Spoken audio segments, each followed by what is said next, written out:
Hello and welcome back to SPINcast. My name is Sharon, and today I am here with Brayden and Nick, our resident recruiting specialist from Stay Plugged In and recipient of the Esports U Community Ambassador Award.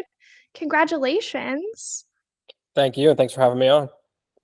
Yeah, absolutely. So, if you want to briefly introduce yourself and how you got started in college esports and kind of what helping students get recruited means to you.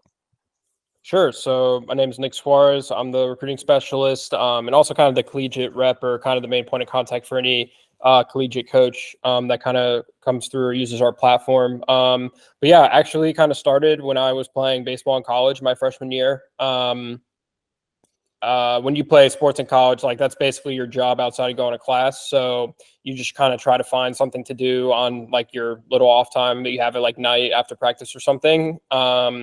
And actually, my senior year of high school, some friends in high school got me into Rainbow Six Siege. And so I was still playing that when I was in college. And one time I was just playing a ranked game, got in contact with some people I was playing with. So we kind of developed this thing where like every couple of days we would play.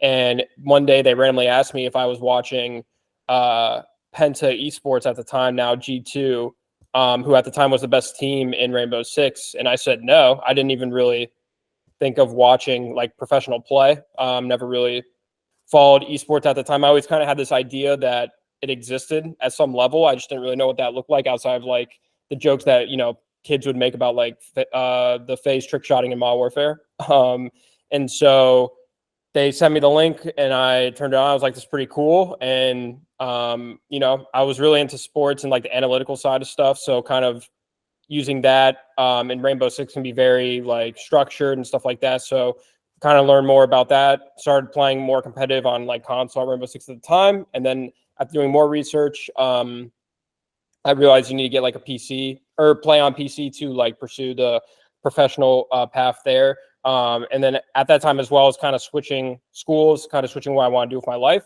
So end up getting a PC, learning more about that. And then kind of right around that time is when the opportunity with Stay Plugged In came around. And it's kind of like all of that kind of shaped me getting into it. And then I've learned a lot since me starting with Stay Plugged In about just kind of esports as a whole, because my really only knowledge around it was around like Rainbow Six. So Yeah, absolutely. And then, so how did you kind of learn about college esports? that was definitely starting with when I started, like I said, with Stay Plugged In. I was just doing like a lot of research. I remember being on the NACE website, kind of starting off where they kind of list a lot of the colleges that they have on their website, and just kind of reaching out to a bunch of coaches as we started and kind of letting them know about, hey, we're kind of starting up hosting events that you guys can come recruit in. And, doing our research on our end, we obviously realized there was a big lack of like, where can a coach go to recruit, right? The answers were very slim. It's either going on Twitter, posting in a random amateur Valorant or League of Legends or whatever community, which at the end of the day, like, what does that do? Or maybe you have previous connections as well. But, we wanted to provide a place, obviously, where coaches can kind of come and know that they're going to be recruiting students that are looking for college. And so really, I was just kind of learned about it through all of that research that we did early on top of like, talking to a bunch of different coaches and hearing all their different backgrounds, their experiences, and then kind of following along with the events as well, whether it's like CRL or collegiate Valorant or stuff like that. Gotcha. Yeah, and I just kind of want to dive in a little deep here. So with esports, I think one of the best descriptor words is passion, right? And so with your position, obviously, you're helping kids go to college, whereas they might not have had an opportunity before. Talk a little bit about how maybe that's kind of affected your conversations that you've had with kids, or have you maybe taken a different approach when talking with some other kids? There's always the joke people make of like, or like around the stigma of gaming where, your parents want you to go outside and play, right? Instead of sitting inside and playing. And I was the same way. My parents that, I played baseball. My family's a big sports family. So, sports was always something that they looked at as like, quote unquote, a positive in your life. And then video games, not for like an hour, but if I was on there for a couple hours or so, they'd be like, hey, need to probably pause it and go outside, or, nothing you can really do with that. Right. And so I took that experience and I was wondering, if I got to sit down on a call with like me now, and have that person talk to my parents and say, like, look, obviously it's not good for you to be on here for 8 hours a day straight, right? But, if you put in this work into something and the skill level that, your son or daughter has can go into something very beneficial for you down the road. That would have been very helpful to my parents, who have obviously done a 180 on how they kind of view the esports, or I want to say the video game realm, but like the esports world and kind of what all that entails. And that's really what I like to do, is whether it's talking to parents or just talking to the student, have them go back and talk to their parents to kind of loop them into this conversation. Because I know, looking back, or I take all the things I wish was around, because I wouldn't have had the wherewithal at 15, 16, especially because collegiate esports didn't really exist at that time yet, as it does now, and kind of take that and be like, well, there was no Stay Plugged In when I was around, so hopefully Stay Plugged In now can change that person who is struggling with that, or is looking to save some money on school, or all those types of things. And also helping people from whether it's like lower income backgrounds, or just like more unfortunate situations. We've had plenty of those stories as well, where it's literally changed someone's life. And my freshman year in college, where I was definitely at a lower point in my life, to think 5 years later I would be potentially changing even just like one person's life is like huge to me, because that can set them up for a path to success later down the line. So it's really just about impacting people in a positive way. I'm a big believer is like, if a lot of the negativity in the world right now, just like go when you go to the store, when you wake up every day, talking to your family, talking to a stranger at the grocery store, whatever, like just be positive. Can you impact someone's life daily in a positive way? Just because I think that's what's going to make the world a better place. So. Yeah, absolutely. That's really important. And I feel like you have one of the most impactful roles at State Den, talking to these parents, talk to the students. I think that's incredibly important to also legitimize esports for a lot of parents. Can you tell us about what being a recruiting specialist is like on a day-to-day basis? Yeah, it's literally just talking. I always make the joke in the office that like I probably have like 500 to 1,000 to 2,000 conversations a day, whether it's on Discord, over the phone, email. It's talking to college coaches like, hey, would love to talk to these two people, or hey, who are some of the Valorant players that'd be a good fit for my team? To players asking, hey, what are there any other colleges out there that you think could be a good fit to me? To hey, I just saw your website. Like, how can you guys help me? Like, anything can range from that. So, I could be on this podcast right now, and as this podcast is happening right now, I already see I'm getting like a couple DMs, right? And it entails everything from, working on other projects within Stay Plugged In, to hopping on a call because we just had a player subscribe on our platform to kind of start going over what they're looking for in a college, to getting a player who heard through a friend about us, and they're saying like, hey, I heard you help player X, my friend, get recruited. How can you help me? And kind of walking through all the different ways that we can help them, to a player being like, hey,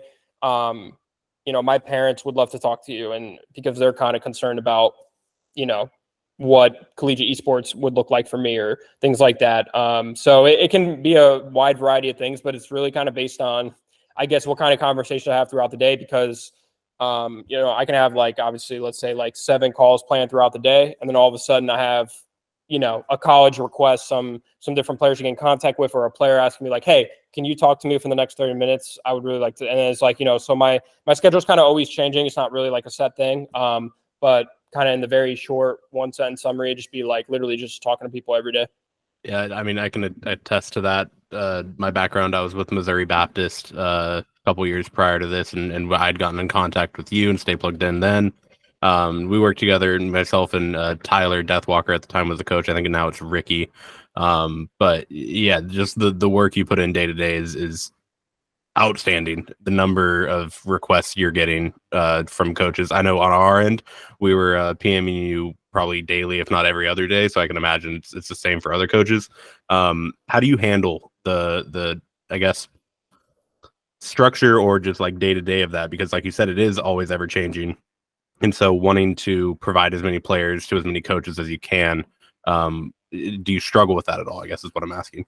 Yeah, no, that's a great question. And definitely, as you know, because obviously State Plugin started as a startup company, so we obviously have scaled. So at the beginning, it was a lot different than what it looks like halfway through, even now. And as you know, we keep scaling. Obviously, it gets busier, or you get more people on board, things like that. And definitely at first, when it got to that point where it was kind of like every single day I was really busy with conversations, I did struggle with the fact of like I do not have to respond to said DM like immediately, or if they're messaging me at 11:30 at night while in the middle of playing a game, and then I'm about to go to bed, right? Like I don't have to dive into that conversation, because I noticed, I would go to work, come home, do whatever, get on my PC, I open it, I have 40 messages, respond back, I play a ranked game and said video game, and then I get another 20 messages, I respond back again, and I realize, you know what, it almost feels like I'm working all the time, right?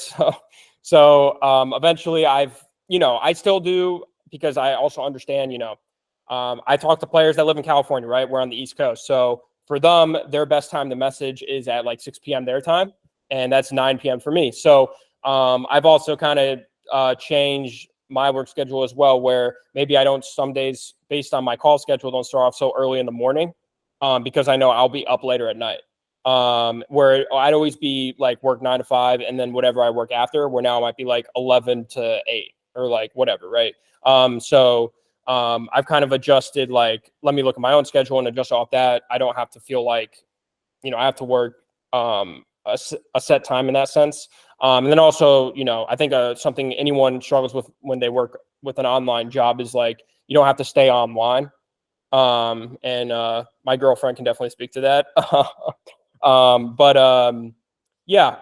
of it too is just like, I think that's just kind of like how the job is too. And I understand that too, is like, it's a sales heavy job. And when you talk to a lot of people are always going to either want things or ask for things and things like that. That's just how it's going to be. I've literally gotten messages at like 3 a.m. Obviously, I'm already asleep at that point, but I've literally probably gotten messages at every possible hour. And so it's just, like I said, adjusting for that and balancing, like, okay, these are like response times, which usually like when I wake up and get to the office first thing. That's when I respond to all the messages I had previous night. And then I'll, have calls and stuff throughout the day, and kind of responding to messages in and out in between all of that. It definitely can get like overwhelming or kind of be like a lot in that sense, just because, I'm definitely a more introverted person. So this is kind of like the opposite of what my body wants me to do. And so I definitely feel sometimes when I come home from work, sometimes, and I've had like 8 calls on top of all the messaging and stuff, I feel like I'm like completely burnt out. But that's part of it. And it's just kind of understanding too that, it's kind of working for something greater. And, it's just about putting in the work in now, and over time, there'll be more balance and things over time that'll help adjust for that. So. And aside from like having to structure your day differently, I also assume that you kind of have to tailor it to each student as a case by case basis. What kind of challenges are there around that? As you guys can probably remember back when you were in high school, or anyone watching when you were in high school or in high school right now or whatever, your mindsets are a lot different. You have some people who really, really care about going into college. Maybe it's because they would be the first person in their family going to college. Maybe it's because their family really strives to go to college. Well, yeah, some people are very apathetic, right?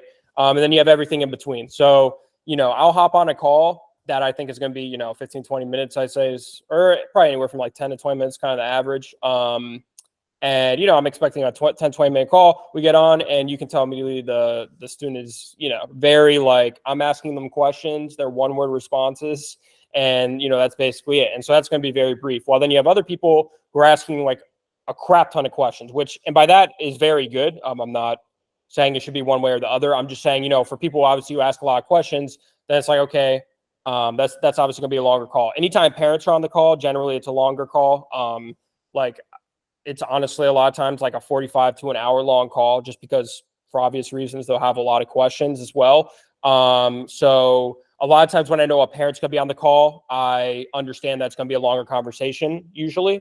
But a lot of times for students, I just kind of have to adjust on the fly, in the sense of, if I can tell, they're more they're shyer or maybe seem a little bit more apathetic, or for whatever reason, just not seemingly as like energetic in the conversation, then I probably have to prod a little bit more, which is fine. Everyone obviously is a little bit different. And then you have some people who are more like outgoing or seem more enthusiastic about it, or those types of things, where usually they are like flowing along with the conversation. So I hope that like answers your question, but basically adjusting based on kind of what the student gives me, or like what the person on the call is giving me. Yeah, and I mean, just kind of to dig a little deeper here, is there any stories that those apathetic students, or maybe the parents were a little standoffish? Is there any stories that stand out to you from this recruiting season? I do remember we had a parent who was like heavily against it. Like the student messaged me and seemed pretty excited about, like, so it was, they reached out, or I should say, let me backtrack. I reached out to them because they had a college reach out to me about an event they played in. And then I think that was when they actually realized like this was actually a real thing for them, because my guess is they probably just planned the event to play in the event. And so then I asked the student, I'm like, are you good with me connecting you with the school? Because they wanted to reach out. And so it was like, yes, but I have to ask my dad first. And I was like, oh, okay. So, I figured at that point there was probably a little standoffish thing going on, because that's usually something I never get. He came back to me and said, something along the lines of like, my dad would like to kind of talk with you about this further before I talk to the school. And so yeah, of course. So we scheduled a call and everything. And the dad had a lot of like prodding questions. Basically, like to me, it came across like he didn't even believe like our company was real. Like what we were doing was real, literally based on some of the questions he was asking. But by the end of the call, because they lived in Texas, and I was kind of going over a bunch of the schools in Texas currently that offer scholarships, things like that. And he didn't really know about some of the ones that were like some of the smaller schools, but like UNT, which is a D1 school in Texas, and then UT Dallas, which is also a really popular school in Texas, were also two of the ones I mentioned. And all of a sudden he was like, wait, they do? I'm like, yep, they do. I kind of pulled up some links, and both of them are really good in some respective esports titles, and kind of showed him that as well. And that all of a sudden really changed his mind, in the sense of like, he kind of okayed his son to talk to some of these schools. Now with that specific story, I think the student ended up not really pursuing esports at the collegiate level. But that was still cool to see, at least to see him where he literally didn't even think this was real, change to, oh wow, there's like some schools like right near my my town that can offer scholarships my son could potentially play for, like that sort of thing. So, and I mean, at the end of the day, it's an educational experience nonetheless. exactly. And that parent may down the road have another, coworker who's talking about it, and they have the old mindset that he did, and he's like, no, this is a real thing. You're just changing different stories and opening doors at the end of the day. So that's awesome. Yeah. Any other favorite stories? I think the best, like, or one of the best, not the best, because there's a lot. One of the best overall stories, just because I actually got to meet him in person at the CCC event, was Buzz, who committed to Converse, Valorant player, over this spring, or this past spring semester, spring 2023. He's from California. Converse is in South Carolina. He made a profile and then got into contact and then committed. I believe it was, he would know better than me, but I believe it was either 96 hours or under within the time that he made a profile and then committed, because it was basically a thing where like he made a profile. He didn't think he'd be able to get in for the spring. I remember talking to him and he was like, hey, I am looking for spring, but if not, I understand it's really late, because he made a profile very freaking late. And then Converse ended up reaching out because they were still looking for a last minute, Valorant player as well. And it just ended up working out. But this man literally moved cross country. And the cool thing was I got to meet him at the LAN. And, the best part too is like always, obviously you really love when you can help the player commit to a school, you see him go to the school, things like that. But then to see them happy as well, because obviously as my job, I don't really get to see that in person. But, he was telling me how like he plans on, because he currently doesn't have a car there, I think he mentioned, but he currently on like saving up to get a car. He wants to try going out fishing, because obviously if people from the South know, there's a lot of fishing places in the South, and things like that. But to hear him like also like, it's like he's almost planning his life out right? Like things like that are really cool to hear. And so that was a really cool story. I also know Claymore, who's a Rock League player who committed to Utica University in New York, was another really cool story. Just a very like passionate person about really trying to find like the right fit for himself. And we worked a lot together, like a lot of different phone calls, Discord messages back and forth about going over different schools. And funny enough, literally, I think the first school that that we went over was Utica, and that was who we ended up committing to, even though we went over probably 20 to 30 schools, right? And so that was a cool story too, because I do remember the whole time too being like, we're going to go over a lot of schools and stuff. Obviously, this first school does not have to be that final school, right? But a lot of times too, that first or second school you get in contact with ends up being the school, and it turned out that ended up being the school. So, I can go on and on about, a lot of different people, whether we've helped them commit, look at different schools, things like that. But a lot of different players from different backgrounds that we've helped, or I've talked with kind of through the process for this spring and then upcoming fall, as we've done over the last, 2 or 3 years as well. But yeah, the Buzz story for sure. And then Claymore. And then, I could go on and on, probably another 5 to 10 that really just were awesome people to work with, and just kind of cool stories throughout. So, I mean, 96 hours stresses me out for a college student. That is, I don't know if I could have done that myself personally, but when we promote, hey, you can get connected immediately. That's basically the story that I always point to, is like, you literally can, if you want to, you can commit almost right away if if you come at it at the right time. So, and don't let it go lackluster. Buzz is having great success at Converse. I mean, they're a top 5 CVAL program. They're doing very, very well there. So, to note that you said he's happy. I'm sure he's very happy with the decision he made. Yeah, he's happy with the team, but like I said too, because and I know we might be getting into this later, but one of the things that players can make as a mistake too is they see scholarship money, and then that's kind of their drive, right? And I understand, obviously, you want to stay in school, all that stuff, but sometimes they can go to a place where it's just like, oh, I thought this was going to be a lot different, right, than I thought it would be. And I mean, I've seen that even playing sports. I had a lot of friends who went to a school for baseball, right? Didn't turn out to be what they thought, transferred, or maybe just left school, things like that. But to see him like happy and like planning out some next steps for him to like in the coming years after college or during college or whatever is like just really cool to see, especially when you consider like this man literally moved across the country. Like, he's not, going to in-state school and things like that. And, I mean, even I'll admit in the back of my mind, when a player commits and stuff, I always do like worry about like, I really hope they stay, right? Or they just have a good fit for him, because I also don't want to be just helping a bunch of kids and then every single year they're transferring, right? Like, that also does my inner self no good to know that as well. So when I'm promoting like, hey, Stay Plugged In can be a very valuable resource for you, I look at people like Buzz, I look at people like Claymore, Cosmic Flippy, Cryptic, to name some other people in the past as well. Like, those are people that are going into their third year, and we're coming around on people who we have helped that will be graduating soon in college if you give it another year or two, right? And so that's really important to me as well. And so that's specifically why I highlight like a story like Buzz and things like that, is because not only is it like, oh, cool, you committed, awesome, big congrats, and then I just leave you alone and then that's it, and this person could be going on their 5th school in 5 years type of thing.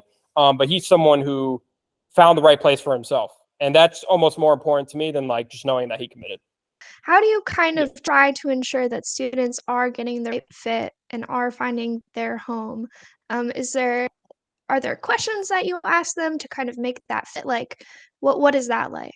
Couple different things. I mean, so I know something that we promote is like the recruiting plan, that is something that is kind of big for us. And within that, I do ask a lot of questions that, whether it's like, just simply, what are you looking to study? Also things like, what are you looking for from a campus life perspective? What are you looking for from like a location perspective? Big city, small city, looking to stay near home, doesn't really matter to you, things like that. Also their skill level, because I'm not going to send a lower level player to a program looking for high level players, and vice versa. And then also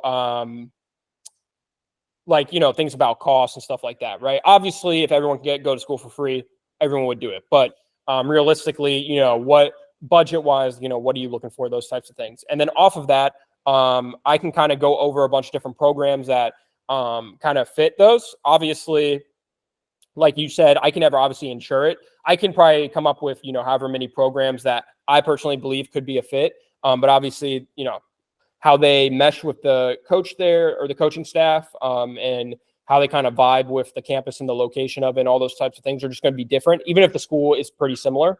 So I basically just kind of run through, a bunch of different schools that could be a fit off of that. And usually, there's a good amount that kind of click. Obviously you have some that like rise to the top compared to others based on, different factors. And then on the other end, when a college is asking me about certain recruits, I usually try to take what the college is shooting for in terms of their goals and what they're looking for within their teams.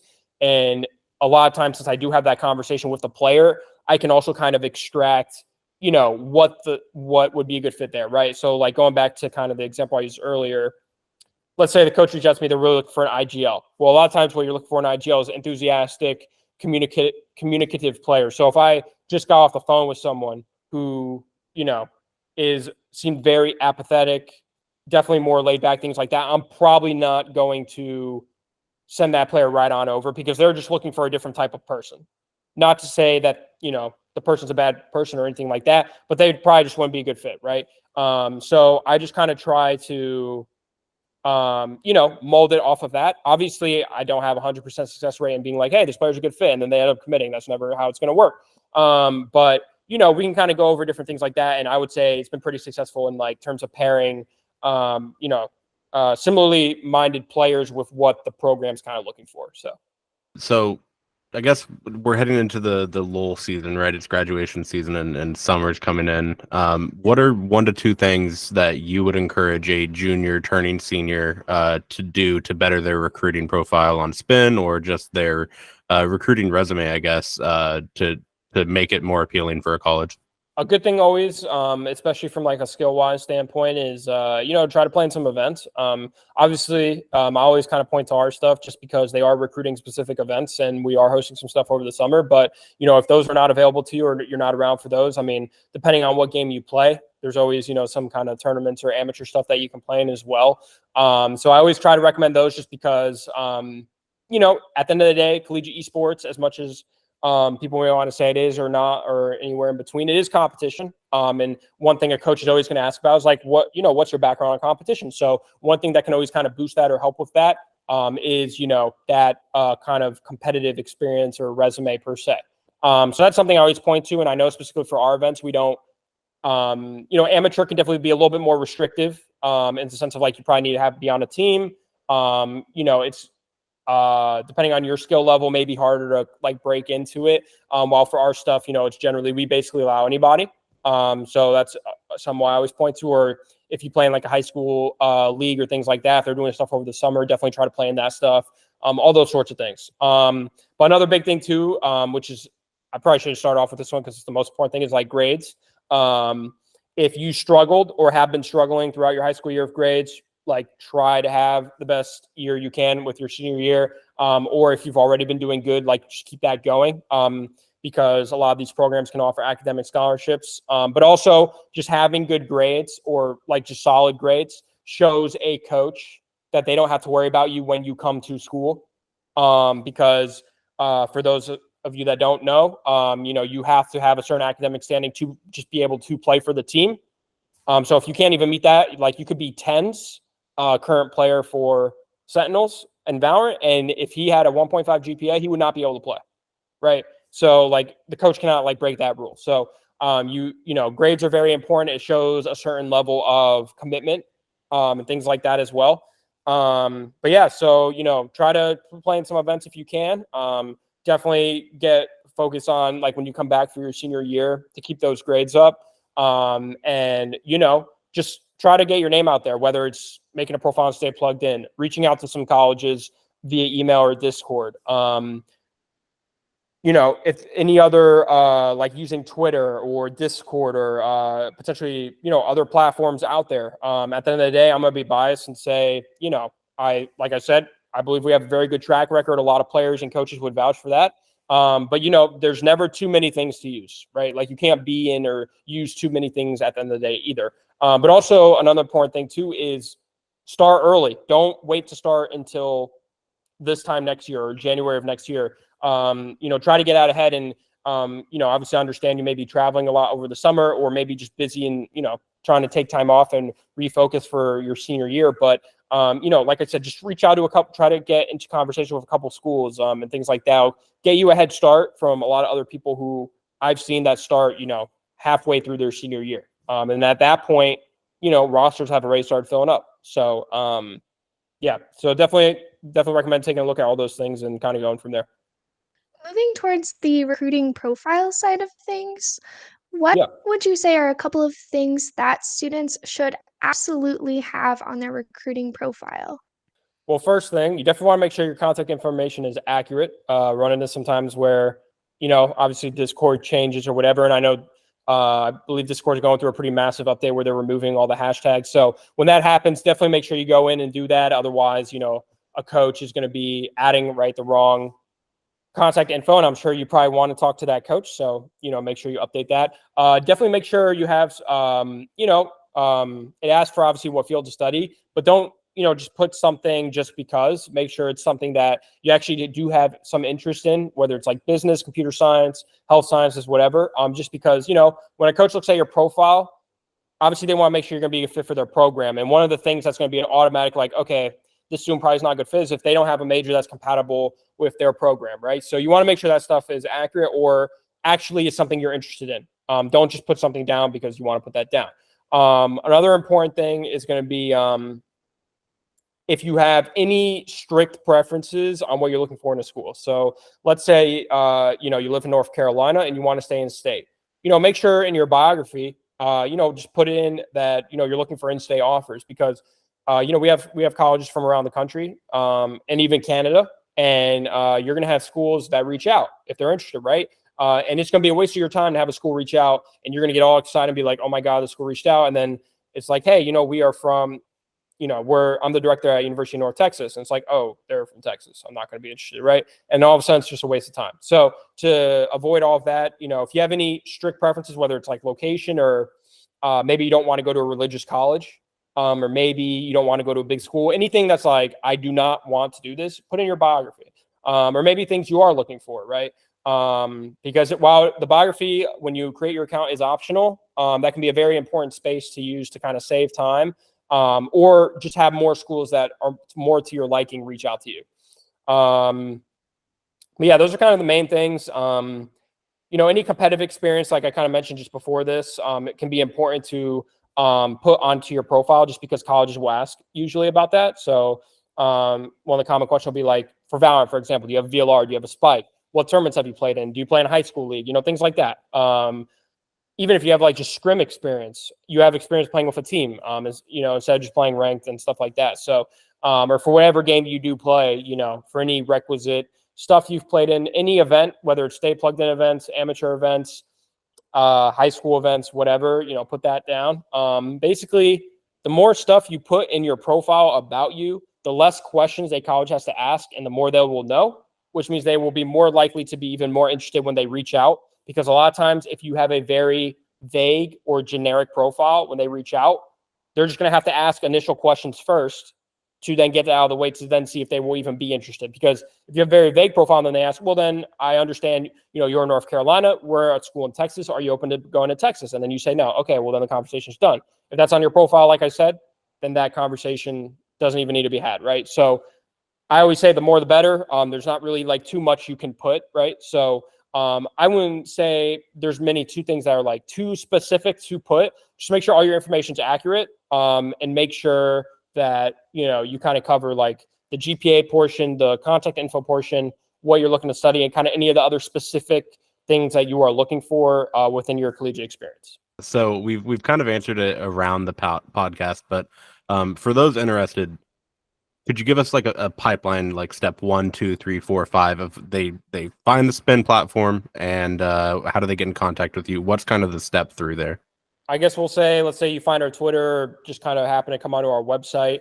The first thing I always recommend is make a profile. It is, in my opinion, like crazy for you not to. It's free, and it enters you into this database for colleges to reach out.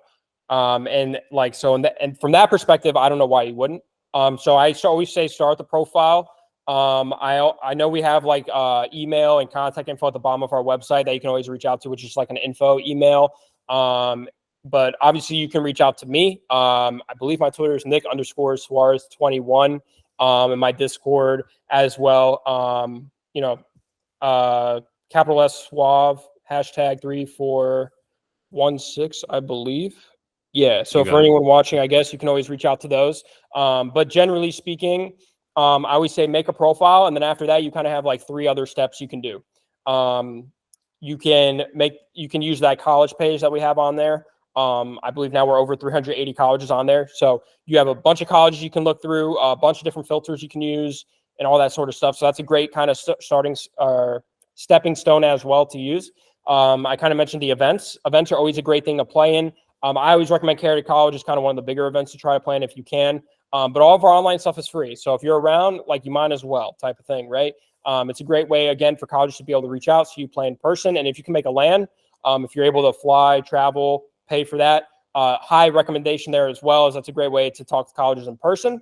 And then also another way too is through kind of our platinum service as well. That's a great way to basically guarantee you offers and get help specifically from me and our staff in general, instead of kind of like, just doing it on your own, right? So obviously a lot of people like to have help, and I've been doing this for 3.5 years now.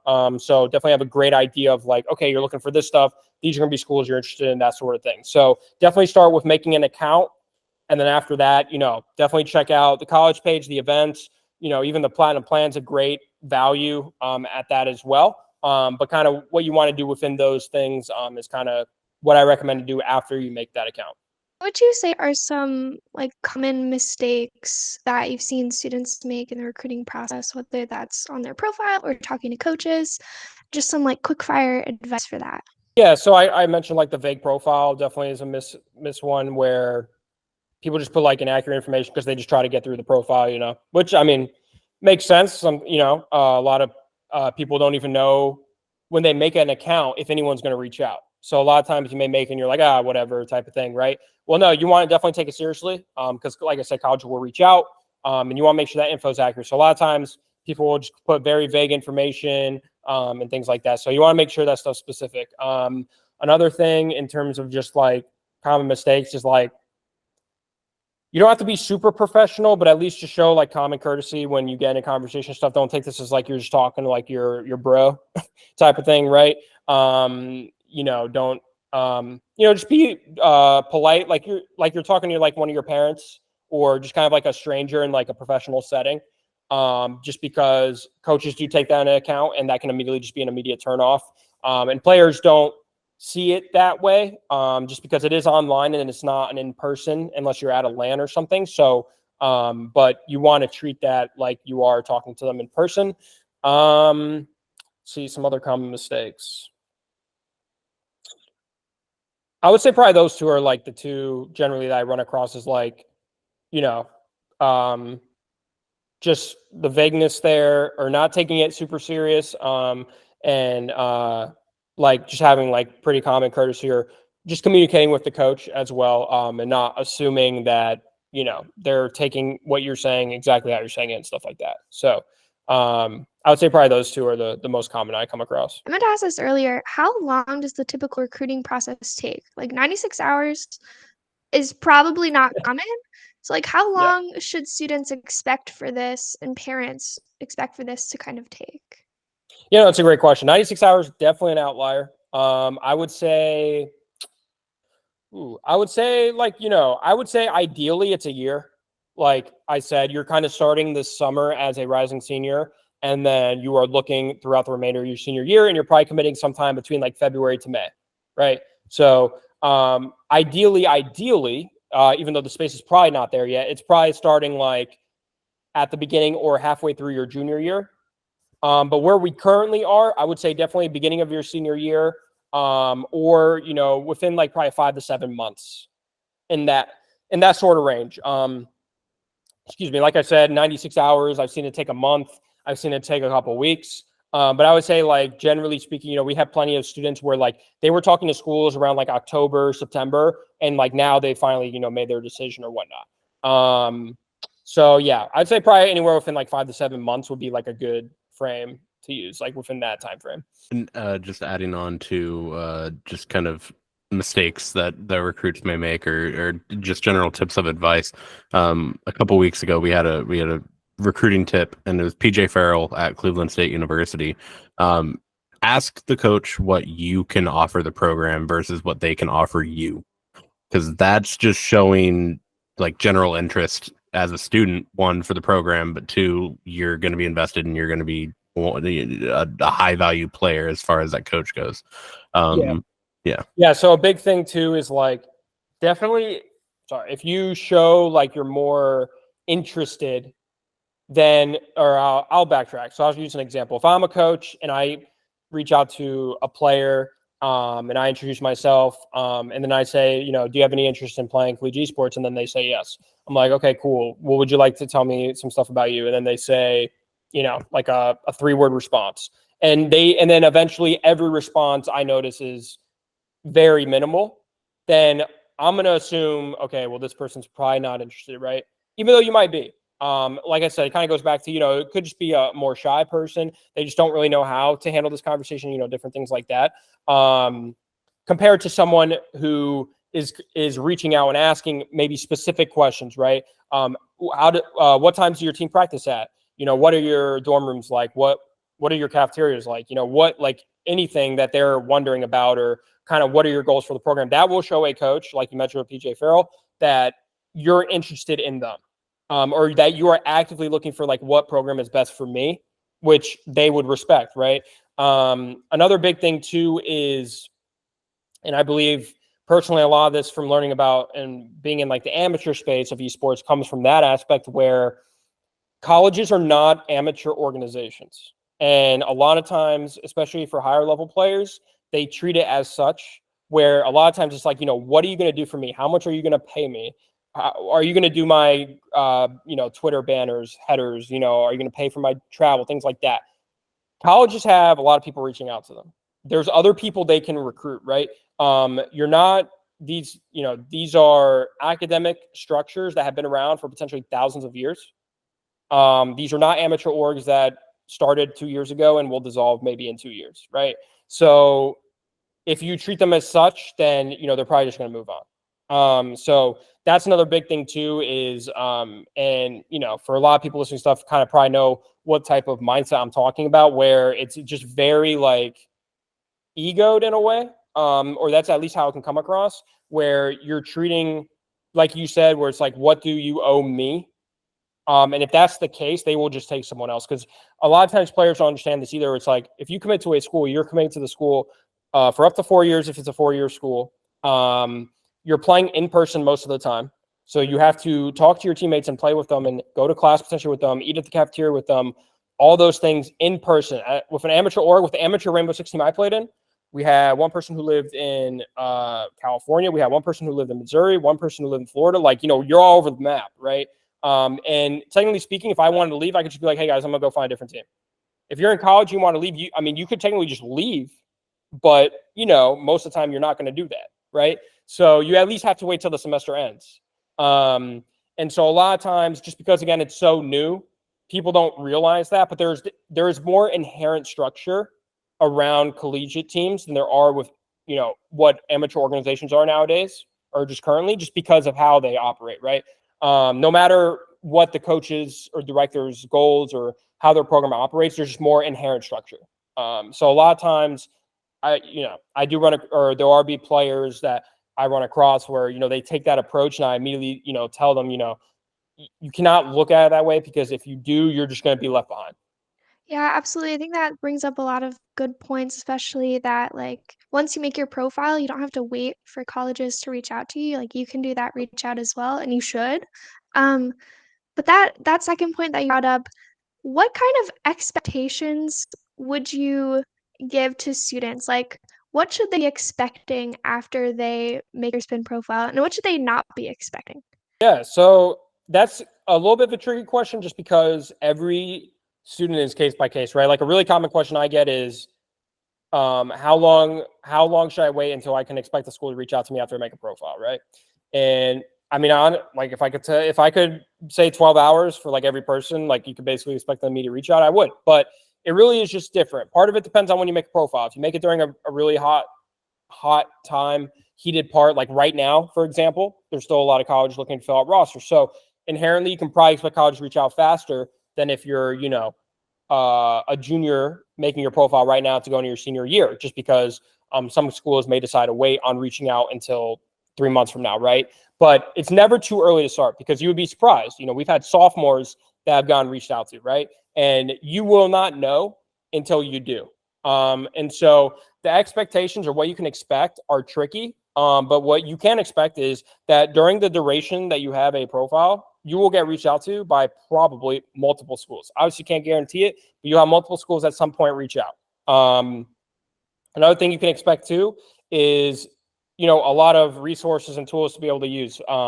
Whether it's, like I said, those kind of three things I talked about, whether it's like through events, through our staff, through the college-based things like that. You have the ability or a lot of resources to really take care of the recruiting for you if you so choose to use them, right? Things that a lot of players do expect is kind of like their profile to sell themselves. And while it will to some extent, if you just put, you're a radiant player, you're not going to have immediately 80 schools reaching out offering you full rise. And so there are definitely certain misconceptions, or just kind of because they heard their friends on a full ride, oh, I'm better than him, I can get a full ride type of thing, that kind of occur currently in the space, which is normal. So I would say definitely what you can expect is a really good resource to use, that you can expect multiple schools to reach out to you throughout your use or duration of using Stay Plugged In. And then really, like I tell any player, making a profile is kind of that first start, but to kind of expand your offers, or I always call it like the offer pool, it's kind of based on what you do after that. Because I always use the example of if you take the same player, like if you took me and then copied me again, and one of me makes a profile, and then the other me makes a profile, but then plays in 4 events, that second me is probably going to have more offers than the first me, right? Just makes more sense. You're putting yourself out there more. So I always tell people, it's like, oh, I made a profile and I have 3 offers, but I would like to look at some more. How can I get more? Things like that. Well, you put yourself out there more. Try reaching out to some schools that are near your location, things like that. So expectations can kind of fluctuate. So that's probably a trickier question to answer. There's kind of a lot more that goes into that based on kind of like your overall profile. But you can always expect schools to reach out. And also based on what you're doing with your recruitment will kind of shape that as well. Absolutely. I think we've covered so much great advice throughout this. I just want to thank you so much for coming on and talking to us. I think I've learned a lot because I didn't really know what your job entailed, and there's so much more than I could have ever imagined. So I feel like this was really productive, not only in that sense, but also for our listeners who might be trying to figure out oh, I made my profile, but now what? I think that's really important. And like you mentioned, playing in events. We have a bunch of events coming up. Namely, we have the Nutmeg Esports Games presented by the Worldwide Youth Network and They Plugged In. We'll be hosting that at New Britain High School, Connecticut. Students from across the region will have the opportunity to compete and showcase their skills directly in front of college recruiters. And that will be taking place on June 10th and 11th, and it will feature Rocket League, League of Legends, and Super Smash Bros. Ultimate. And also have the Spin Showcase coming up. So at the end of June, June 24th, actually, we are going to kick off the Spin Showcase. It's going to be a 1-day online tournament. I think it's double elimination bracket. And so we're going to kick it off with Rocket League and Overwatch on those days. And then 2 weeks from then, we have Valorant and League of Legends, kind of following the carry to college aspect of having a Riot-centered day. And so we're going to, Valorant, League of Legends, $500 prize pools for both tournaments. Again, that is July 15th for the Riot Showcase, and then the Rocket League and Overwatch on June 24th. Well, that's all we have for you today at SPINcast. Thank you for joining us, and we'll catch you in the next one.